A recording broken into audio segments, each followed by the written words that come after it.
Assalomu alaykum. Bugungi kunda ko'pchilik yoshlarimizni o'ylantirayotgan masalalardan biri bu ta'lim krediti olish. Chunki barcha oliy o'quvchilar kirganda qanday ta'lim krediti olish mumkinligi bilan qiziqadi.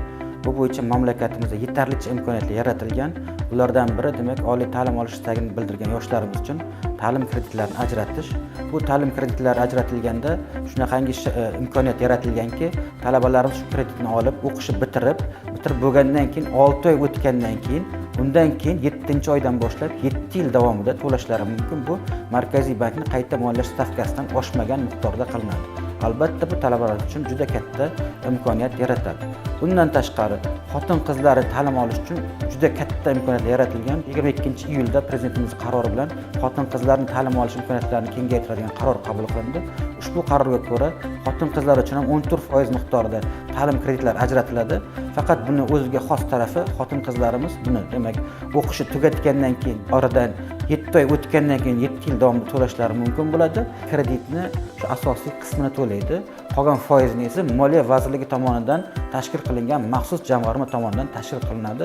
O'ylaymizki, bu jamiyatimizda xotin-qizlar rolini oshirish, gender tengligini ta'minlash va ularni ta'lim olishida juda katta rol o'ynaydi. Diplomat universitet tomonidan talabalarimizga qanday sharoitlar yaratilgan, ularni moddiy qo'llab-quvvatlash tomonidan. Bizni demak universitetimizning kengashi tomonidan iqtidorli talabalarni qo'llab-quvvatlash, ularni ilm olishga rag'batlantirish uchun alohida grantlar e'lon qilindi.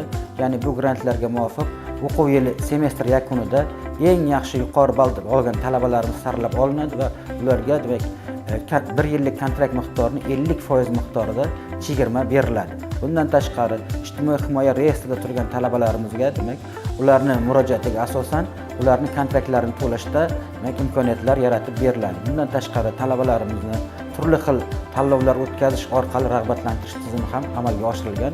Jumladan eng yaxshi videoroliklar, eng yaxshi esseylar tanlovlari o'tkaziladi doimiy ravishda. Bu bo'yicha har doim ularga nisbatan pul mukofotlari berib boriladi. Albatta bu imkoniyatlardan talabalarimiz to'liq foydalanishlari kerak bo'ladi. Biz ularni demak mana shu ishlarida o'zini qiziqqonligini ko'rsatishda, ilmlarini ko'rsatishda omadlar tilab qolamiz.